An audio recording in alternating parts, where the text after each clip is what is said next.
배신자의 고난이라는 제목으로 함께 말씀을 나누고자 합니다. 제가 보는 TV 프로그램 중에 그 아젤에서 어쩔 수가 없는 것 같아요. 아재들이 나오는 뭉쳐야 찬다라는 프로그램이 있습니다. 예전에 자신의 분야에서 최고의 자리까지 올랐던 올림픽 또한 스포츠 스타들이 모여서 조기 축구를 하는 것이에요. 그 모인 사람들의 면목을 보면 정말 대단한 사람들입니다. 농구하면 떠오르는 이름이 있잖아요. 허재. 그리고 씨름하면 떠오르는 이름이 있잖아요. 이만기. 그리고 마라톤 하면 떠오르는 이름이 있습니다. 이봉주. 그리고 체조하면 떠오르는 이름 있습니다. 여홍철. 이렇게 자신의 분야에서 최고의 자리까지 올랐던 사람들이 자신의 그 전문 분야가 아닌 축구라는 새로운 분야에게 도전을 하는 것입니다. 지금은 시즌2가 되어서 이 사람들 말고 이제 젊고 새로운 사람들로 바뀌었지만 그들도 역시 자신의 주 종목이 아닌 다른 종목으로 와서 그 도전을 하는 것입니다. 근데 그 프로그램에서 제가 좋아하는 유행어가 있어요. 이제 다른 종목으로 와서 훈련을 하다 보면 힘들잖아요. 그러면은 다른 이제 지켜보던 동료들이 이렇게 말을 하는 거예요. 이겨내! 이겨내! 이렇게 말하는 거예요. 이겨내라는 것입니다. 서로 응원하면서 그 어려움을 이겨내라고 말을 하는 거예요.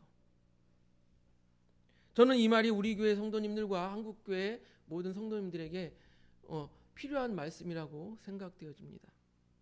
이겨내. 이겨내. 안 된다고 못한다고 주저앉으면 이제 우리는 아무것도 할 수가 없게 됩니다. 우리는 세상을 거슬러서 살아가는 그리스도인인 거예요. 그러면 세상을 어떻게 해야 돼요? 이겨내야 되는 거예요.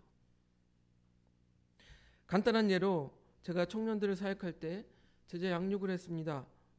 제자 양육하는데 뭐 깊이 있는 걸 하는 건 아니지만 신앙생활을 하기 위한 기본적인 이런 것들을 성경 공부 같이 이렇게 교육을 하는 거예요. 그런데 교육을 받겠다고 그렇게 철석같이 약속했던 사람들이 당일만 되면 이리저리 핑계가 나오는 거예요. 오늘은 안 되겠다고. 어떤 청년은 목사님 피곤해서 안 되겠어요. 어떤 청년은 직장이 너무 늦게 끝나서 시간이 안 돼서 안 되겠어요. 피곤하다는 청년들은 그래 힘들지 내가 집에까지 갈게. 집에까지 찾아가서 교육을 하고 직장에서 늦게 끝난다는 청년들 그래 내가 9시 10시가 돼서 니네 집 앞에 커피숍이라도 갈게. 그래서 9시 10시에 만나면 11시 12시에라도 끝나서 교육을 합니다. 이렇듯이 이겨내야 되는 거예요. 그런 핑계에 지면 안 돼요. 이겨내야 되는 거예요. 그렇게 이겨내야 우리가 한 단계 더 성장하고 더 성숙할 수 있는 것입니다. 우리 장년들도 마찬가지예요. 성경 공부 좀 하려고 하면 또 예배 좀 드리려고 하면 애 봐야 된다. 집안에 일이 생겼다. 온갖 핑계거리들이 점점 이렇게 생겨나는 거예요. 그래서 성경은 우리에게 이렇게 말씀하고 있습니다. 에베소서 6장 12절 넘겨주세요. 같이 읽습니다. 시작. 우리의 씨름은 혈과 육을 상대하는 것이 아니요 통치자들과 권세들과 이 어둠의 세상 주관자들과 하늘에 있는 악한 영들을 상대함이라. 아멘.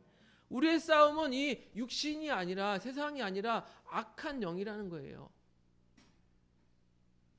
그렇습니다. 우리가 예수님을 좀 더 잘 믿으려고 하면 우리가 좀 더 내가 좀 하나님의 일을 좀 해보려고 하면 악한 영들이 못하게 방해하는 거예요. 그래서 이겨내야 하는 거예요. 이겨내.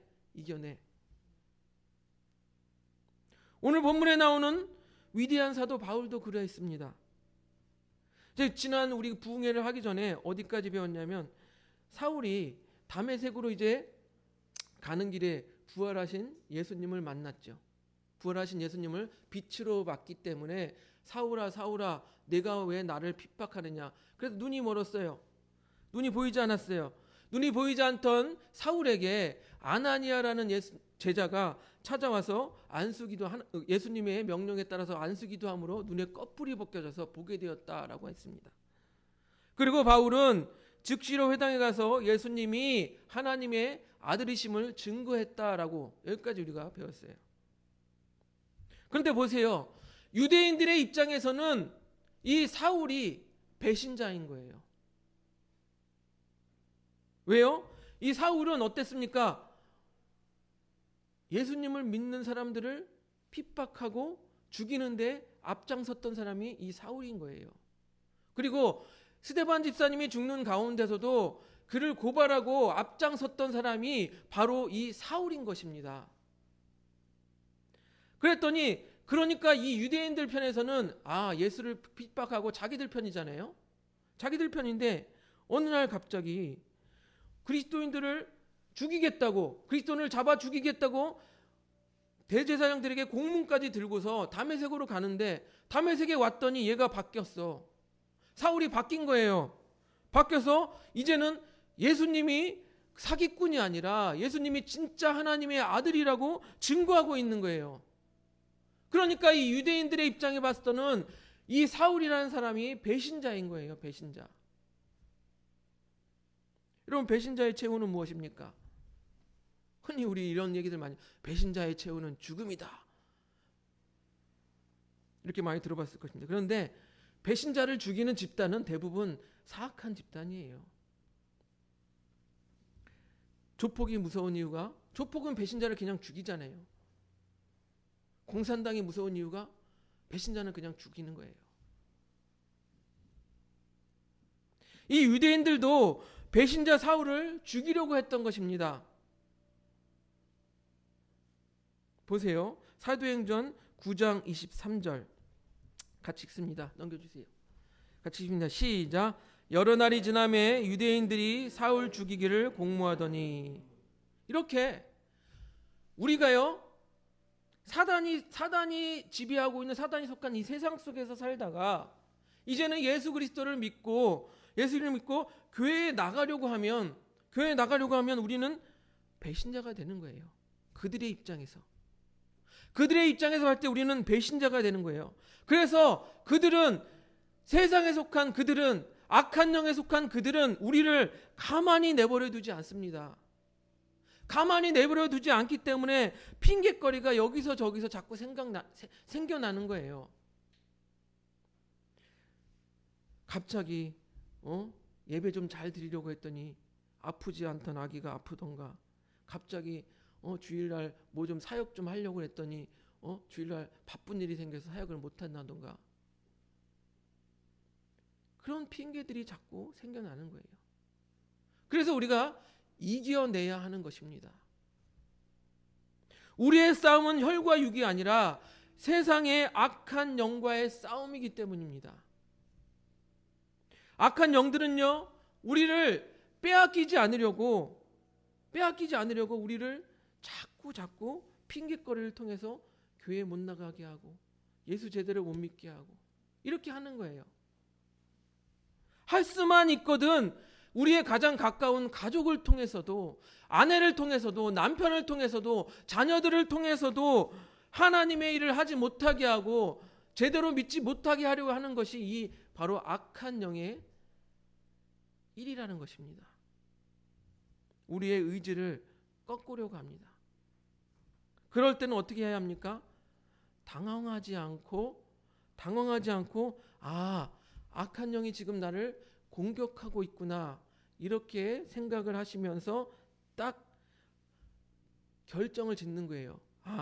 나의 영을 살리기 위해서는 이렇게 하는 게 낫냐 저렇게 하는 게 낫냐 딱 결정하면 돼요. 내 영이 살기 위해서는 이렇게 하는 것이 낫냐 이렇게 하는 것이 낫냐 딱 결정하고 행동하면 되는 것입니다. 그렇게 이겨내야 합니다. 유대인들이 사울을 죽이려고 하는 계획이 이제는 사울에게 전하여졌습니다. 그리고 유대인들은 이 배신자 사울을 죽이려고 밤낮으로 성문을 지켰다고 합니다. 여러분, 옛날에 성은 다 이제 가로막혀 있어서 그 성문만 지키고 있으면, 그 출입을 지키고 있으면 누가 빠져나가지 못하게 하는 것입니다. 누구든지. 그래서 이 사울을 죽이려고 하는 유대인들은 이 성문을 밤낮으로 지키고 있었어요. 그런데 하나님께서 피할 길을 주셨어요. 사도행전 9장 25절 넘겨주세요. 우리 같이 읽습니다. 시작. 그의 제자들이 밤에 사울을 광주리에 담아 성벽에서 달아내리니라. 이 성문을 바싹 지키고 있으니까 어떻게 해요? 성벽의 창을 그를 통해서 광주리에 담아서 이렇게 내렸다라고 하고 있습니다. 그런데 누가 내려줬냐? 그의 제자들이. 그의 제자들은 아마도 사울에게 신앙 교육을 받은 제자들이었을 것입니다. 그래서 다시 말씀드리면, 즉 믿음의 사람들이, 믿음의 형제들이 사울을 도와서 그 죽을 위기에서 벗어나게 해줬던 거예요. 도와줬던 거예요. 사울은 그렇게 도망하여서 예루살렘으로 도망을 쳤습니다. 그런데 거기서도 박해를 받아요. 사도행전 9장 29절을 봅니다. 넘겨주세요. 같이 읽습니다. 시작. 또 주 예수의 이름으로 담대히 말하고 헬라파 유대인들과 함께 말하며 변론하니 그 사람들이 죽이려고 힘쓰거늘. 아니, 그 죽음에서 벗어나서 다메섹에서 벗어나서 예루살렘으로 가서 거기서도 예수님의 이름을 증거하였더니 거기서도 유대인들이 또 죽이려고 하는 거예요.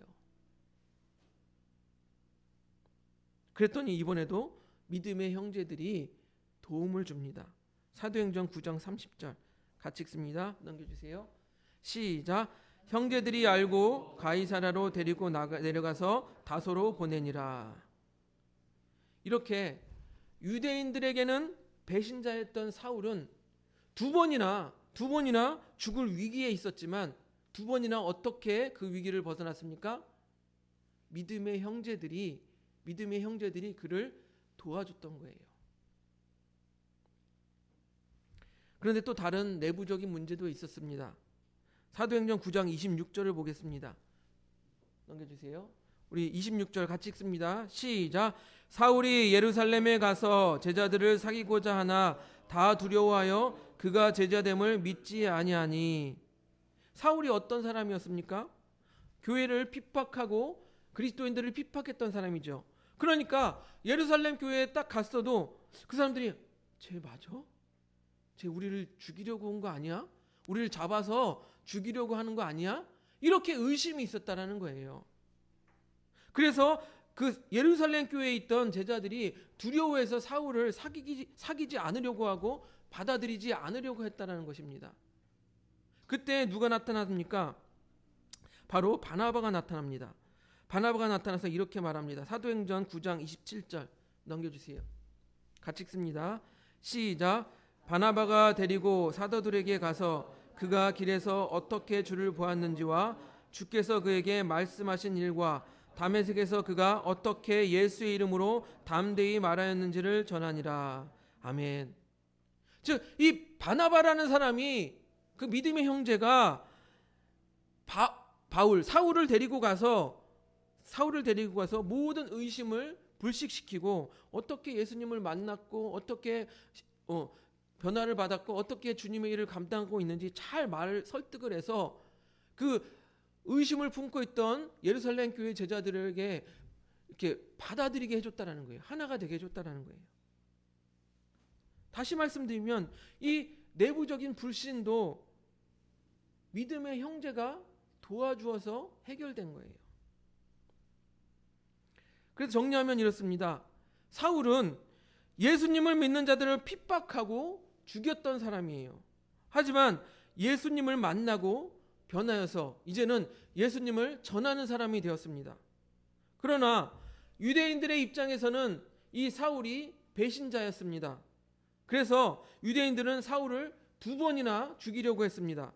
그때마다 이 사울을 도와준 사람이 누구였다고요? 바로 믿음의 형제들이었어요. 우리 또한 그렇습니다. 세상과 악한 영들에서 입장에서 보면은 우리는 배신자예요. 왜요? 세상에 속해서 아무 생각 없이 살아가다가 살아가다가 이제 세상을 등지고 나는 이제 예수님을 믿겠다. 세상을 등지고 이제 예수님을 믿고 교회에 나오고 신앙생활하는 사람들이 바로 우리인 거예요. 그러니까 그 세상 악한 영들에게 속한 사람들이 봤을 때 우리는 배신자가 되는 것입니다. 그리고 이 믿는 자들에게는 고난이 따르게 되어 있습니다. 어떤 고난이 따릅니까? 세상에서 물질적인 불이익을 당할 수도 있습니다. 또한 인간관계에서 불이익을 당할 수도 있습니다. 하지만 이 모든 고난을 이겨내야 하는 거예요. 바로 그 이겨내야 하는 이유가 우리가 가는 이 길이 하나님 나라에 가는 그 길이기 때문입니다. 로마서 8장 18절을 보면요. 넘겨주세요. 우리 같이 읽어봅니다. 로마서 8장 18절 시작. 생각하건대 현재의 고난은 장차 우리에게 나타날 영광과 비교할 수 없도다. 우리 세상을 등지고 믿는 자들에겐 고난이 따를 것인데 그 고난을 우리가 이겨내야 하는 이유가 장차 우리가 받을 그 영광과 이 고난은 비교도 되지 않는다라는 것이에요. 우리가 이 고난을 이겨내기 위해서 가장 먼저 해야 될 것은 성령님을 의지하는 것입니다. 그리고 그 고난을 이겨내기 위해서 우리가 다음으로 해야 될 것이 무엇입니까? 믿음의 형제들의 도움을 받는 거예요. 그렇기 때문에 이 땅에 교회가 존재하고 함께 모여서 믿음의 형제들이 함께 모여서 예배를 드리고 믿음의 형제들이 모여서 교제를 하는 것입니다.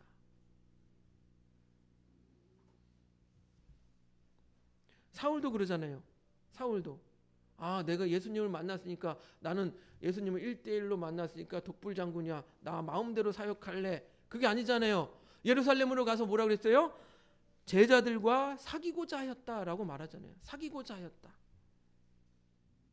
그리고 사울도 제자들과 사귀었더니 어떻게 했습니까? 본인이 위험을 당했을 때, 죽음의 위험을 당했을 때 어떻게 했어요? 믿음의 형제들의 도움으로 그 위기를 극복할 수 있게 되었던 거예요. 사랑하는 성도 여러분, 세상의 입장에서는 우리가 배신자일 수가 있습니다. 악한 영들의 입장에서는 우리가 배신자일 수 있어요. 하지만 우리는 배신자가 아니라 진리를 발견한 사람들인 거예요. 진리를 발견한 사람. 보세요. 사울은 아무리 많이 배우고 아무리 저거 했어도 잘못된 생각으로 예수님을 믿는 자들을 핍박했어요. 죽였어요. 그런데 진리 대신 예수님을 만났더니 변화되었잖아요. 예수님께서는 그래서 우리에게 이렇게 말씀하십니다. 요한복음 14장 6절 넘겨주세요. 같이 읽습니다. 시작. 내가 곧 길이요 진리요 생명이니 나로 말미암지 않고는 아버지께로 올 자가 없느니라 라고 말씀하셨어요. 우리도 이 예수님을 만났기 때문에 진리를 발견한 사람이 되는 것입니다. 그렇기 때문에 세상에서는 우리를 배신자 대하듯이 대하고 우리를 핍박하고 우리에게 고난을 주는 것이에요. 하지만 여러분, 이겨내시기 바랍니다. 성령을 통하여서 성령이 우리를 지켜주실 것을 믿고 이겨내시기 바랍니다. 또 여러분, 이겨내시기 바랍니다. 믿음의 형제들이 우리와 함께하여서 우리가 하여금 이겨내게 해줄 것이라고 믿으시기 바랍니다. 믿음의 형제들이 서로 간에 응원하고 끌어주고 당겨주는 거예요. 어떻게? 이겨내 하면서 믿음의 형제들이 서로 위로하고 세워주는 것입니다. 그렇게 세상을 등지고 받는 고난을 이겨내시는 우리 하늘봄교회 성도님들이 되시기를 주님의 이름으로 축복드립니다.